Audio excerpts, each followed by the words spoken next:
లూకా సువార్త 15వ అధ్యాయము. ఒకప్పుడు సమస్తమైన సుంకరులను పాపులను ఆయన బోధ వినుటకు ఆయన దగ్గరకు వచ్చుచుండగా పరిసయ్యులను శాస్త్రులను అది చూచి, ఇతడు పాపులను చేర్చుకొని వారితో కూడా భోజనము చేయుచున్నాడని చాలా సనుగుకొనిరి. అందుకాయన వారితో ఈ ఉపమానము చెప్పెను. మీలో ఏ మనుష్యునికైనను 100 గొర్రెలు కలిగి ఉండగా వాటిలో ఒకటి తప్పిపోయిన ఎడల అతడు 99 అడవిలో విడిచిపెట్టి తప్పిపోయినది దొరుకు వరకు దానిని వెదక వెళ్ళడా? అది దొరికినప్పుడు సంతోషముతో దానిని తన భుజముల మీద వేసుకొని ఇంటికి వచ్చి తన స్నేహితులను పొరుగువారిని పిలిచి, మీరు నాతో కూడా సంతోషించుడి, తప్పిపోయిన నా గొర్రె దొరికినదని వారితో చెప్పును గదా.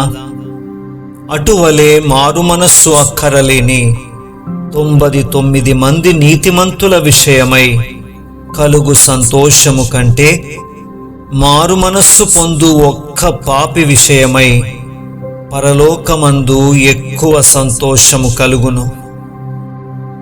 ఏ స్త్రీకైనను 10 వెండి నాణెములుండగా వాటిలో ఒక నాణెము పోగొట్టుకొంటే ఆమె దీపము వెలిగించి ఇళ్ళు ఊడ్చి అది దొరుకు వరకు జాగ్రత్తగా వెదకదా?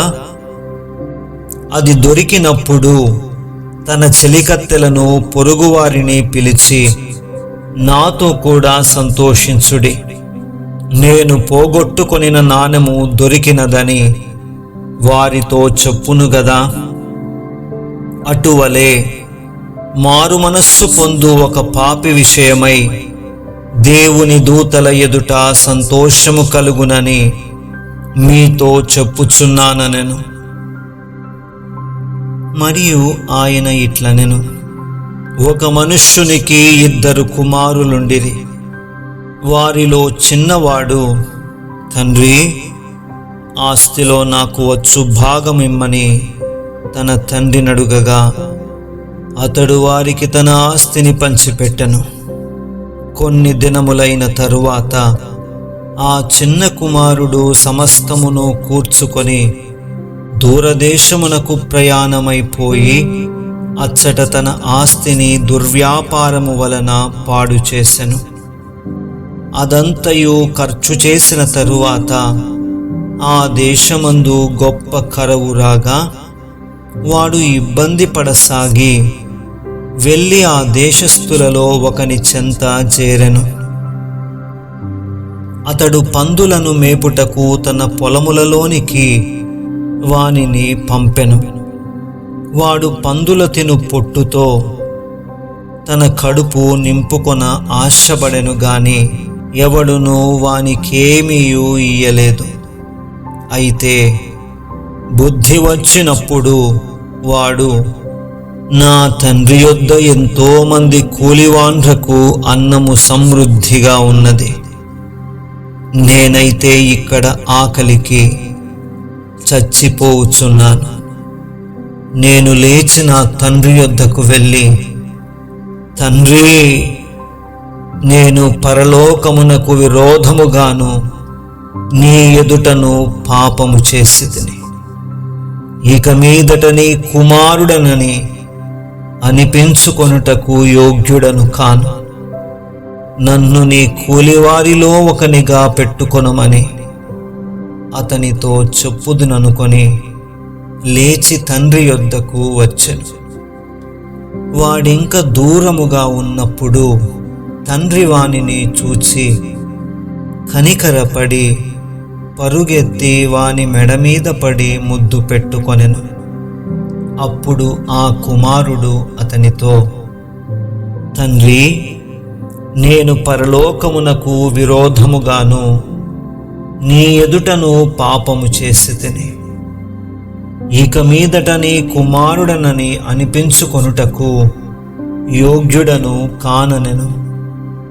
అయితే తండ్రి తన దాసులను చూచి, ప్రశస్త వస్త్రము త్వరగా తెచ్చి వీనికి కట్టి, వీని చేతికి ఉంగరము పెట్టి, పాదములకు చెప్పులు తొడిగించుడి. క్రొవ్విన పశువును తెచ్చి వధించుడి, మనము తిని సంతోషపడుదము. ఈయన కుమారుడు చనిపోయి మరల బ్రతికెను, తప్పిపోయి దొరికెనని చెప్పెను. అంతట వారు సంతోషపడసాగిరి. అప్పుడు అతని పెద్ద కుమారుడు పొలములో ఉండెను.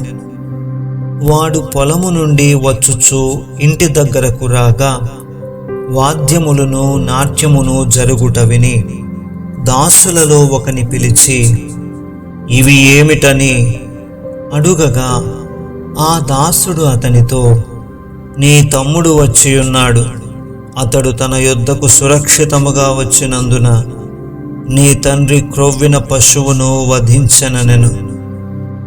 అయితే అతడు కోపపడి లోపలికి వెళ్ళనొల్లక పోయెను గనుక అతని తండ్రి వెలుపలికి వచ్చి లోపలికి రమ్మని బతిమాలు కొనెను. అందుకతడు తన తండ్రితో, ఇదిగో ఇన్ని ఏండ్ల నుండి నిన్ను సేవించుచున్నానే, నీ ఆజ్ఞను నేనెన్నడూనూ మీరలేదే.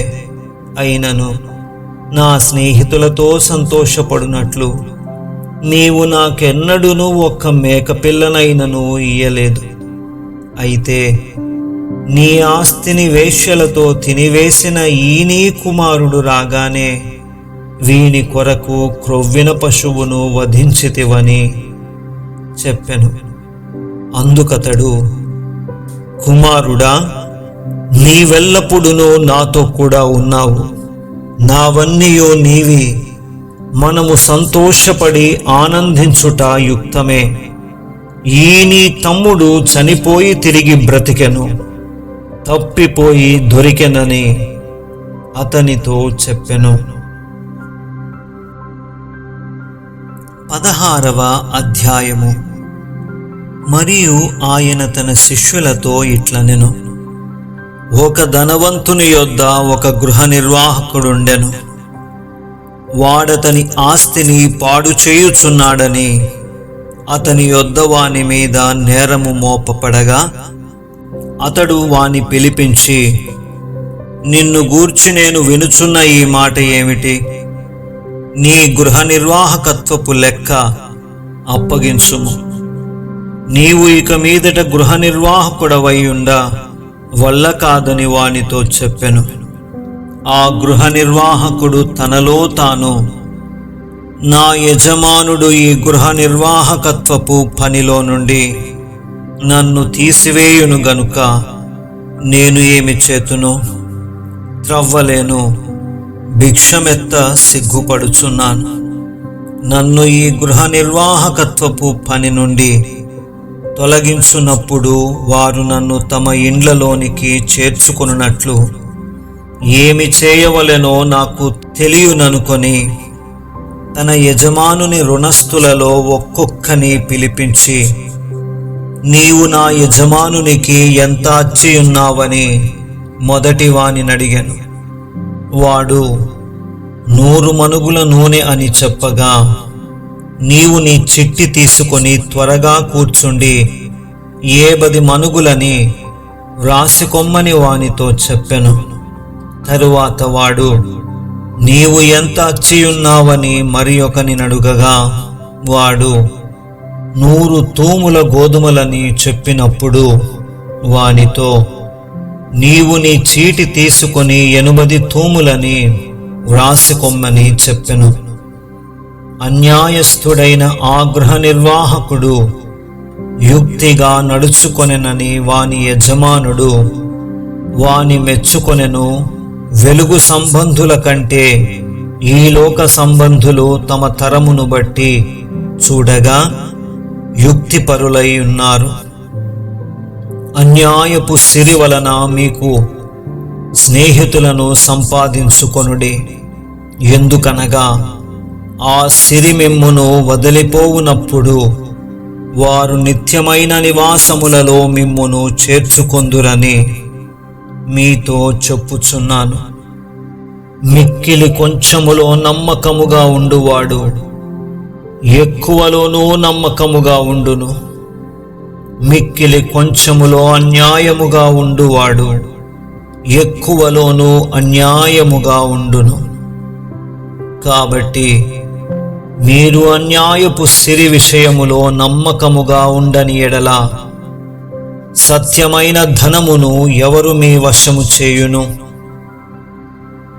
మీరు పరుల సొమ్ము విషయములో నమ్మకముగా ఉండని ఎడల మీ సొంతమైనది మీకు ఎవడిచ్చును? ఏ సేవకుడును ఇద్దరు యజమానులను సేవింపలేడు. వాడు ఒకని ద్వేషించి ఒకని ప్రేమించును, లేక ఒకని అనుసరించి ఒకని తృణీకరించును.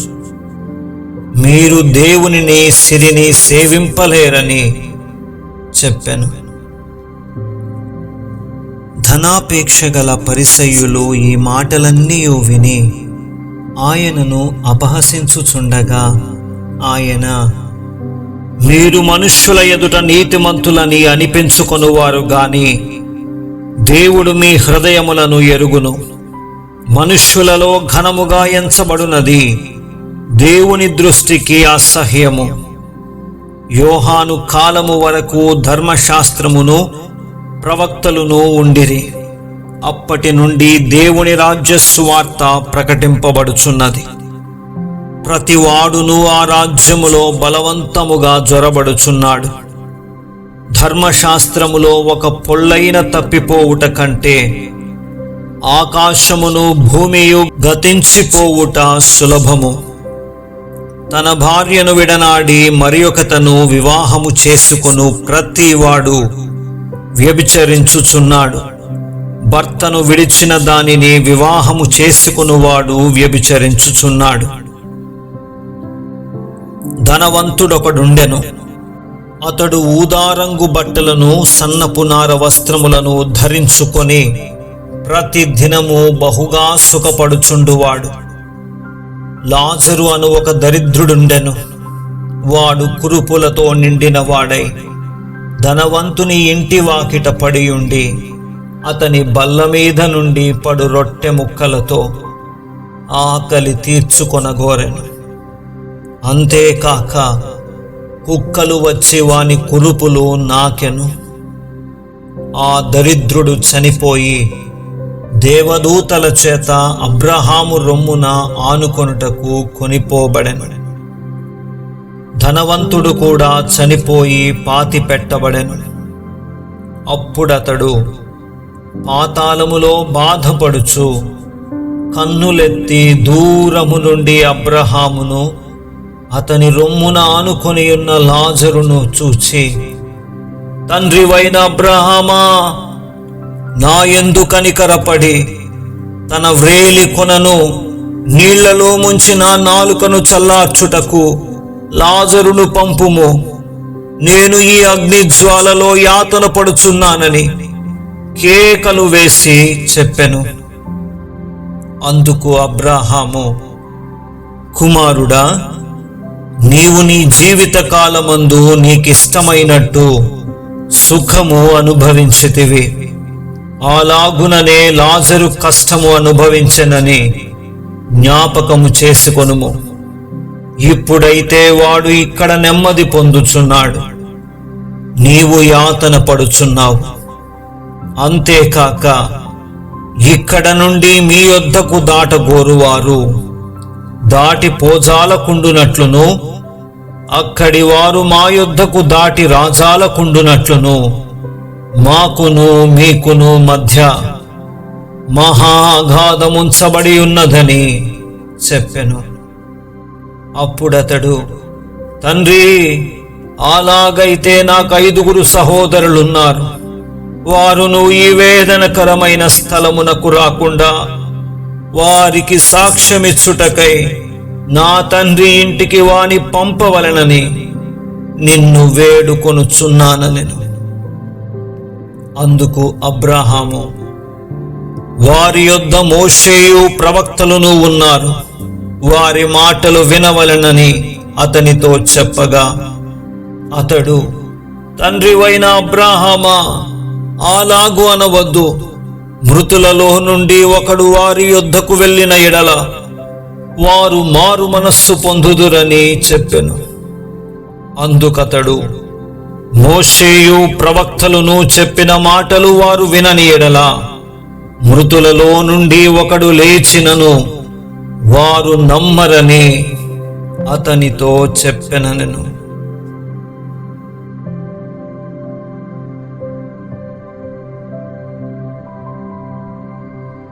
ఆమేన్.